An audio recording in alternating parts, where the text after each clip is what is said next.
축복할 때 아멘하면 그렇게 될 줄 믿습니다. 행복하십시오. 성령 충만하십시오. 2월 한 달 하나님의 위로를 받는 우리 교회 성도 되기를 주의 이름으로 축원합니다. 따라하겠습니다. 다들 그렇게 살아. 다들 그렇게 살아. 누구나 한 번쯤 이 말을 들어봤을 겁니다. 또한 오늘의 설교 제목입니다. 그러나 더는 아무 말도 하고 싶지 않게 하는, 또한 나의 입을 봉해버리게 했던 말은 아니었는지요. 귀에 들려오지도 않고 마음에 닿지도 않고 차라리 듣지 않았더라면 오히려 더 좋았을 말로 깊은 상처가 되어 내 마음에 딱지를 앉게 했습니다. 우리의 바람과는 우리의 의도와는 다르게 이 말이 오히려 돌아올 때에는 슬픔이 됩니다. 다들 그렇게 살아. 그 마음은 압니다. 그러나 이 말로는 결코 위로가 되지 않더라는 겁니다. 얼마 전 이규영 시인의 용기라는 시를 읽게 되었습니다. 시는 용기라는 제목과 걸맞게 넌 충분히 할 수 있어 라는 제목으로 이 글로 힘찬 어조로 시작합니다. 그 내용은 이렇습니다. 넌 충분히 할 수 있어. 사람들이 말했습니다. 용기를 내야 해. 사람들이 말했습니다. 그래서 나는 용기를 내었습니다. 용기를 내어 이렇게 말했습니다. 나는 못해요. 나는 못해요. 허를 찌르는 반전이 있는 시입니다. 당연히 다시 용기를 내서 기필코 제가 해내겠습니다라는 말로 이어질 줄 알았는데 허무하게도 진솔한 개인적인 고백으로 끝이 납니다. 나는 못합니다. 오늘도 사람들은 빈 하늘을 향해 외칩니다. 나는 못합니다. 시인은 못한다고, 난 할 수 없다고, 이 길은 내 길이 아닌 것 같다고 말하는 것 그 자체도 용기라고 평가합니다. 그런데 우리의 고민은 여기서 끝나지 않습니다. 이렇게 용기를 내서 나는 못합니다 라고 고백한 사람들에게 교회가 할 수 있는 일은 없을까요? 다들 그렇게 살아. 이렇게 말하면 될까요? 아니요. 힘을 실어주고 싶어 쓰는 교회의 언어가 바로 위로라는 단어입니다. 또한 위로는 분명 기운을 불어넣고 솟아나는 힘을 공급하는 능력이기도 합니다. 오늘은 위로라는 주제로 함께 말씀 나누고 싶어요. 바울은 위로라는 말을 즐겨 사용했습니다. 고린도후서 1장에서도 무려 10번을 반복하여 위로란 단어를 사용합니다. 그는 험난한 선교 현장에서 지치지 않을 수 있었던 원동력은 하나님의 위로하심이 넘치도록 경험했기 때문이라고 간증합니다. 바울은 선교 현장에서 너무나 힘겨운 하루하루를 보냅니다.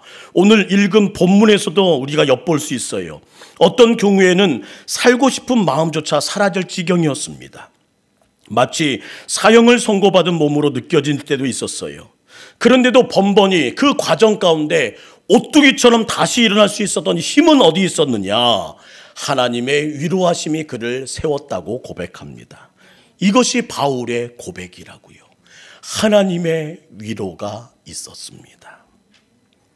사랑하는 성도 여러분, 누구에게나 위로가 필요합니다. 이 자리에 있는 성도들 모두에게도 위로가 필요합니다. 저는 하나님의 위로가 있는 주일 예배가 되길 주의 이름으로 축원합니다.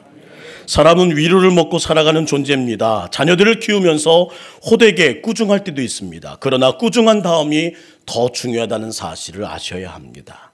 반드시 안아주고 보듬어 줄 때, 위로가 필요할 때 그 위로를 채워주는 것이 참 교육이라는 교수법이 있어요. 이것이 사도 바울이 고린도 교회에 편지를 쓴 이유 중에 하나입니다. 여러 가지 문제로 말썽을 피운 고린도 교회를 엄중하게 나무란 것이 고린도 전서라면 고린도 후서는 사랑으로 감싸주며 보듬어주는 위로의 메시지를 담고 있습니다. 넌 충분히 할 수 있어. 이것이 위로하며 다시 한번 사도 바울을 통해 고린도 교회를 살리고자 했던 그 외침이라는 거예요. 2월을 시작하는 저희 동북교회도 넌 할 수 있어 라는 성령의 음성을 듣는 귀한 은혜가 있기를 주의 이름으로 축원합니다. 과거의 상처와 아픔을 씻고 새 마음으로 다시 시작하라는 위로의 서신이 오늘 우리에게 선포된 것처럼 다시 한번 우리 모두에게도 하나님의 위로로 내 모든 상처와 아픔을 씻고 새 마음으로 다시 시작할 수 있는 내일이 있기를 주의 이름으로 축복합니다. 고린도 후서는 위로로 시작하여 위로로 마무리합니다. 고린도 후서 13장 11절 말씀을 함께 볼까요? 마지막으로 말하노니 형제들아 기뻐하라, 온전하게 하며 위로를 받으며 마음을 같이하며 평안할지어다. 또라는 단어를 이렇게 바꾸고 싶어요. 그러면 사랑과 평강의 하나님이 너희와 함께 계시리라. 위로를 받으라. 그러면 사랑과 평강의 하나님이 너와 함께 계시리라. 사도 바울은 고린도 후서를 통해 오늘 우리에게 어떤 메시지를 전하려고 합니까? 첫째, 따라합시다. 서로 위로하며 살라. 우리 모두가 서로 위로하며 살기를 바랍니다. 고난과 시련을 잘 견뎌 이겨낸 사람일수록 다른 사람을 격려할 수 있습니다. 그 모든 순간을 이겨낸 사람만이 참 위로자가 됩니다. 동병상련으로 서로 친구가 되는 일들도 종종 발견해요. 이런 얘기가 있습니다. 참 재밌습니다. 어떤 집에 강도가 들었습니다. 강도는 흉기를 들고 집주인에게 외칩니다. 손 들어! 그런데 집주인이 손을 들지 않고 가만히 있는 거예요. 강도는 너무 의아했습니다. 이 사람은 겁도 없나? 왜 손을 들지 않는 거야? 다그쳤습니다. 그러자 집주인은 그 다그침에 이렇게 말합니다. 미안합니다. 요즘 50견이 와서 팔을 들 수가 없어요. 이해해 주세요 하면서 그의 마음을 전했습니다. 그러자 강도가 다급하게 다가오면서 눈을 마주친 채 이렇게 얘기합니다. 자기도 50견으로 지긋지긋하게 고생했는데 여기서 치료받고 나서 고쳤다는 거예요. 그러면서 그가 경험한 좋은 한의원을 소개해줘서 결국 친구가 되었다는 기사를 본 적이 있습니다. 같은 처지가 친구를 만들었다는 내용이에요. 바울은 본인이 하나님의 위로를 경험한 자로서 이런 간증을 합니다. 고린도후서 1장 4절 말씀 함께 읽을까요? 시작. 우리의 모든 환난 중에서 우리를 위로하사 우리로 하여금 하나님께 받은 위로로서 모든 환난 중에 있는 자들을 능히 위로하게 하시는 이시로다. 우리 하나님의 위로를 받은 자로서 그는 이렇게 간증합니다. 우리로 하여금 하나님께 받은 위로로서 능히 위로하게 하시는 하나님이십니다. 사람은 누구나 위로를 받은 만큼 위로할 수 있다는 말씀이에요. 하나님의 위로를 체험한 성도들은 곁에서 고난당하는 이로 하여금 잘 견딜 수 있도록 위로해 주어야 할 책임과 사명이 있다는 말씀을 전하고 있습니다. 왜 이리 나에게 고난을 주십니까? 힘듦을 주십니까? 더불어 그 일을 통해서 나를 왜 위로해 주셨습니까? 오늘 그 결론은 주님께서 사도 바울을 통해 우리에게 말씀하십니다. 다른 것이 아니라 다른 사람을 위로하는 성도가 되거라. 저는 가난의 문제로, 질병의 문제로, 여러분의 삶 가운데 있는 모든 갈등의 문제로 힘들었던 모든 문제를 위로하신 하나님이 계시다면 그 말씀을 통해 여러분의 모든 삶과 주변에 있는 이웃들을 위로할 수 있는 위로자가 되시기를 주의 이름으로 축원합니다. 고린도후서 1장 6절과 7절 말씀은 또 한번 같이 읽을까요? 시작. 우리가 환난 당하는 것도 너희가 위로와 구원을 받게 하려는 것이요 우리가 위로를 받는 것도 너희가 위로를 받게 하려는 것이니 이 위로가 너희 속에 역사하여 우리가 받은 것 같은 고난을 너희도 견디게 하느니라. 너희를 위한 우리의 소망이 견고함은 너희가 고난에 참여하는 자가 된 것 같이 유리에도 거도할 줄을 알미라. 이런 의미라고요. 당신이 날마다 하나님의 위로를 힘입어 사는 성도라면 이제는 고난 중에 있는 자들을 찾아가 위로하고 힘이 되어 주십시오. 오늘 같은 위기의 시대에는 따뜻한 위로자가 필요합니다. 삶의 애환을 같이 나누고 함께 아파하는 격려자가 필요합니다. 곁에서 힘이 되어주며 어깨를 빌려주는 동무가 필요합니다. 시련 중에 서로 넘어지지 않도록 도와줘야 하고 그 꿈이 무너지지 않도록 서로 세워줘야 하고 잘 버틸 수 있도록 또한 우리 모두가 견딜 수 있도록 서로 힘을 실어주는 자가 필요하다는 겁니다. 참 따뜻한 단어입니다. 서로. 하나님은 우리에게 이런 고귀한 사명을 부탁하십니다. 이사야 40장 1절 말씀이에요. 너희 하나님이 이르시되 너희는 위로하라. 내 백성을 위로하라. 너희는 위로하라. 내 백성을 위로하라. 그렇다면 어떻게 위로하면 좋을까요? 첫째 따라하겠습니다. 하나님을 의지하도록 위로합시다. 우리는 위로할 때 값싼 동정을 뛰어넘어야 합니다. 기독교는 동정의 종교가 아니라 사람들이 힘들고 고달픈 상황에서 하나님을 바라보도록 영혼에 힘을 실어주는 위로의 종교란 사실을 잊지 말아야 해요. 오늘 9절에 주님은 우리에게 말씀하십니다. 우리는 우리 자신이 사형 선고를 받을 줄 알았으니 이는 우리로 자기를 의지하지 말고 어떻게 해요? 오직 죽은 자를 다시 살리시는 하나님만 의지하게 하십니다. 오직 죽은 자를, 낙심한 자를, 고난에 있는 자를, 힘든 자를 다시 살리시는 하나님만 의지하게 하십니다. 바울은 절망을 극복하게 하시는 하나님을 의지하도록 기운을 불어넣는 것, 그것이 바로 위로라고 말합니다. 더불어 위로는 말로 하는 게 아니라 가슴으로 하는 것이라고 전하고 있어요. 내 어눌한 말솜씨로도 내 어설픈 사랑 표현으로도 하나님을 의지할 수 있도록 하나님은 인도해 주신다는 겁니다. 어떻게 해요? 말이 아니라 가슴을 가진 자를 통해서. 저는 여러분의 가슴을 다시 한번 확인하기 원합니다. 하나님을 의지하며 위로한 그 사랑을 이제는 하나님을 의지하도록 다른 사람에게 전하고 싶은 마음과 가슴을 갖고 계신지요? 둘째, 따라합시다. 기도로 서로 도웁시다. 우리가 서로 위로할 수 있는 최고의 방법 중 하나는 기도라고 말씀하십니다. 11절을 함께 읽습니다. 시작. 너희도 우리를 위하여 간구함으로 도우라. 이는 우리가 많은 사람의 기도로 얻은 은사로 말미암아 많은 사람이 우리를 위하여 감사하게 하려 함이라. 간구함으로 도우라. 원문에는 함께란 단어가 또한 첨부되어 있습니다. 우리를 위하여 함께 간구함으로 도우라. 어떤 사람을 도울 때 함께 기도해 주는 것이 최고의 위로입니다. 제가 자주 부탁드리는 사역이 있습니다. 기억나시는지요? 제가 당신의 말을 들어드릴까요? 제가 당신을 위해 기도해 드려도 될까요? 따라합시다. 제가 당신의 말을 들어드릴까요? 제가 당신을 위해 기도해 드려도 될까요? 이 말이 자연스러운 우리 교회 되기를 소망합니다. 이게 바로 기도의 동역이라고요. 우리가 서로 한 마음으로 함께 기도하며 도와주면 반드시 놀라운 역사가 일어날 것입니다. 믿으시면 아멘. 기도하면, 한 마음으로 함께 서로 기도하면 역사는 이루어집니다. 야고보서 5장 16절 말씀. 그러므로 너희 죄를 서로 고백하며 병이 낫기를 위로하여 서로 기도하라.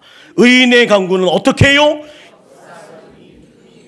역사하는 힘이 큼이니라. 믿으십니까? 서로 함께 기도하면 역사하는 큰 힘을 만들 수 있음을 믿습니다. 주님은 그래서 말씀하시는 거예요. 서로 기도하라. 함께 기도하라. 저는 꿈꿉니다. 주일 예배를 마친 후에 곳곳에 앉아있는 성도들의 모습을 보기 원합니다. 서로의 기도 제목을 나누고 또한 함께 기도하겠다고 말하며 만나면 제가 당신의 말을 들어드릴까요? 제가 당신을 위해 기도해 드릴까요? 서로 다가가기를 주저하지 않는 우리 교회 될 수 있으면 좋겠습니다. 따뜻한 봄이 되면 공원 뒤편, 공원 벤치에 앉아서 서로 손잡고 기도하는 모습이 모든 세상의 자랑이 되는 동북교회가 되었으면 좋겠습니다. 기관실마다 기도 소리가 흘러나오기를 기대합니다. 찬양대 연습실에서는 발성 연습뿐만 아니라 합심으로 기도하는 통성기도가 흘러나와 진정한 찬양을 완성하는 우리 성가대가 되기를 간절히 소망합니다. 교회 식당에서는 달그락 그릇 부딪히는 소리 외에도 어떤 사람이 시작한 찬송 소리에 연이어 합창이 되는 거룩한 은혜가 있기를 주의 이름으로 축원합니다. 농번기에 모내기 할 때에 누군가 불었던 선창으로 함께 노래 부르며 그 모든 고단함을 함께 이겨냈던 것처럼 우리의 봉사의 현장에서 누군가 부른 찬송 소리로 합창이 되어 함께 찬양하는 은혜들, 그리고 그 모든 곡조 있는 기도가 하나님께 전달되는 우리 교회가 될 때 행복한 교회라 불리지 않을까요? 교회 학교에서는 교사들이 아베의 마음으로 학생들의 손을 잡고 그 손에 눈물을 떨어뜨리며 기도할 때에 함께 기도하는 그곳에서 부흥이 일어날 줄 믿습니다. 동북교회 당회실에서부터 가장 큰 기도 소리가 흘러나오게 될 줄 믿습니다. 그때 주님께서 큰 역사를 만들어 내실 겁니다. 저는 그런 동북교회 되기를 소망합니다. 사랑하는 성도 여러분, 올해도 우리는 서로 위로하며 살아야 합니다. 우리는 때로 자존심 내려놓고 도움을 요청할 수 있어야 돼요. 그리고 최고의 부탁은 기도 부탁일 겁니다. 저는 당신의 기도가 필요합니다. 저를 위해 기도해 주십시오. 장로님, 저를 위해 기도해 주십시오. 권사님, 저를 위해 좀 기도해 주세요. 집사님, 저를 위해 좀 기도 좀 보태 주세요.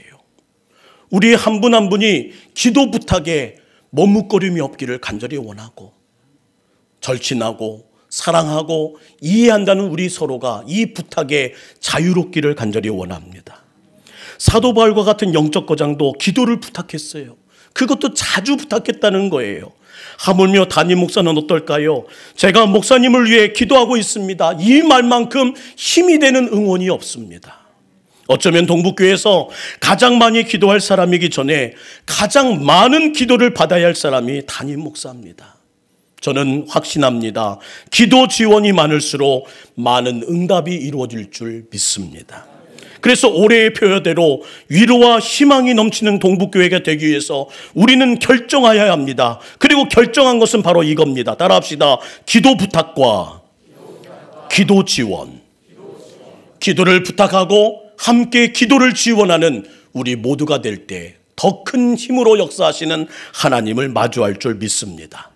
서로 기도를 도우며 서로 합심 기도의 위력을 느끼며 서로 사랑하고 서로 기운을 불어넣는 가운데 솟아나는 새 힘을 공급하는 동북교회 되기를 축원합니다. 근데 문제는 아는데 안 되더라는 거예요. 아는데 안 되더라. 입을 열어 기도 부탁을 하고 싶은데 안 되더라. 기도 지원을 하고 싶은데 안 되더라. 우리가 꿈꾸는 교회가 되기에 우리는 어떻게 해야 좋을까요?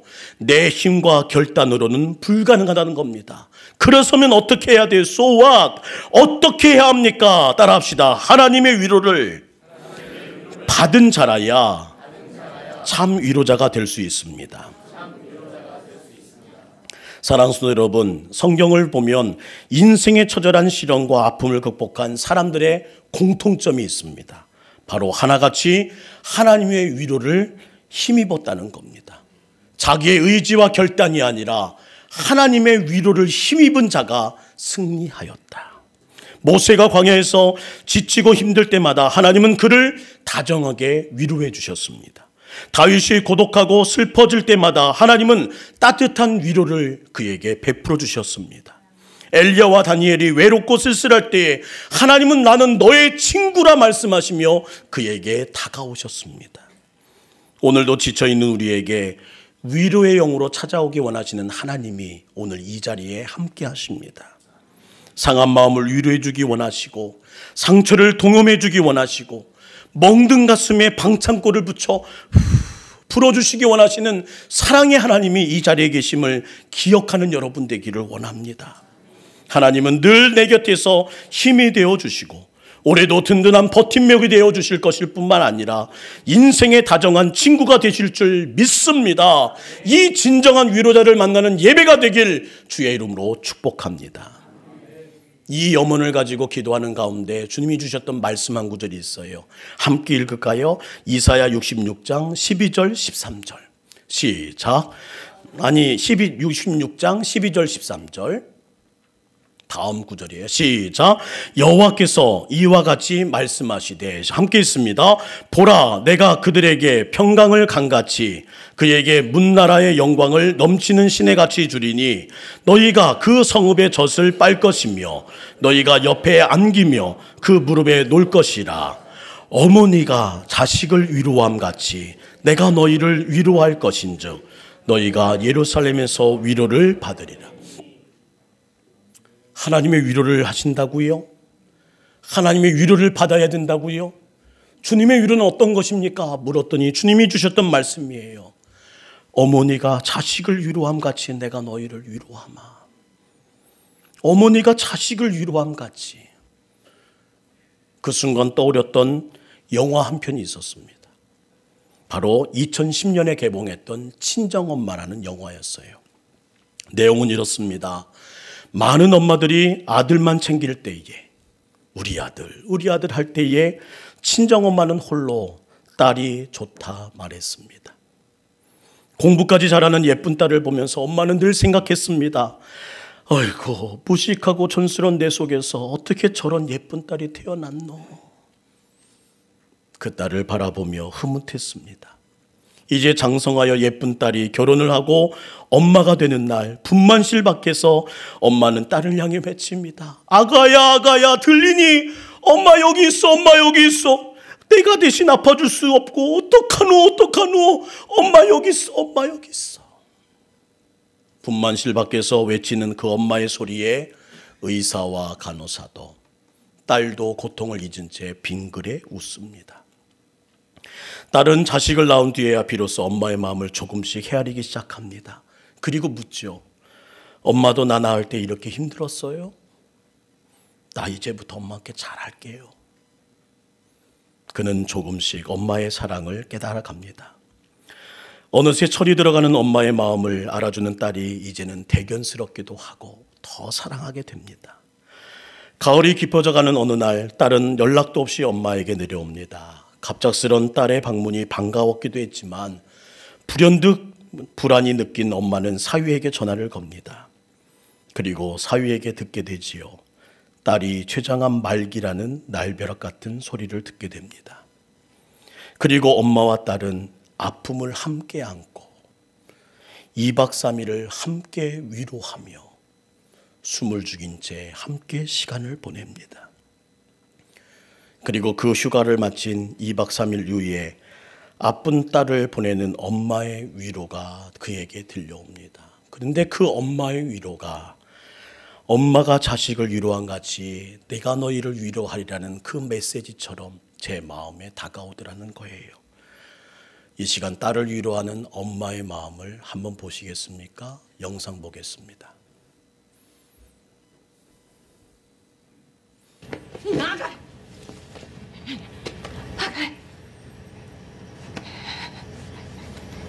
나가 걱정하지 마라. 너 절대로 혼자 안 간다. 엄마가 너에 대해서 모르는 것이 뭐니? 너 절대로 혼자 안 간다. 그렇게 무서워하지 마이. 엄마가 너 지킬 것이오. 이 세상 끝까지 가서라도 엄마가 너 살릴 것이오.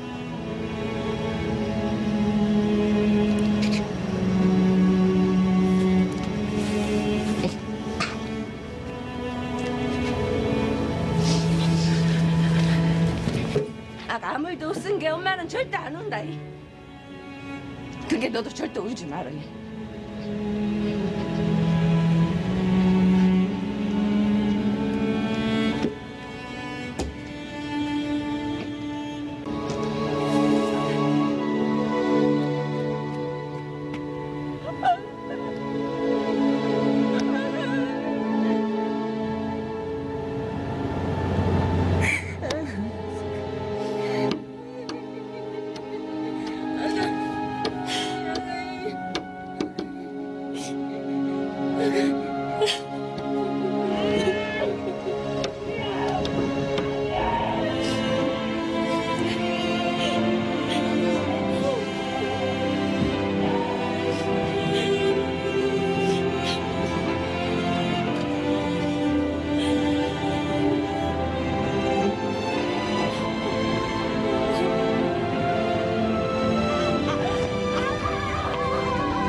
딸이 죽은 후에 혼자가 된 엄마의 마지막 고백으로 영화를 마칩니다.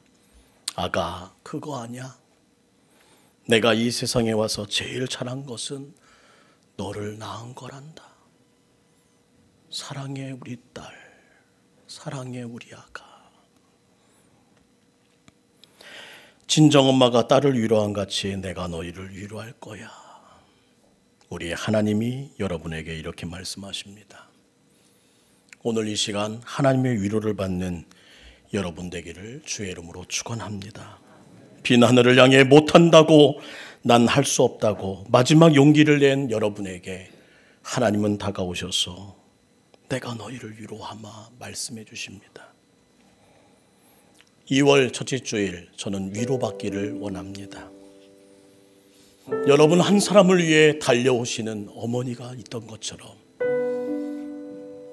여러분과 함께하기 위하여 이 자리에 함께하는 위로의 하나님이 여러분과 함께 계십니다.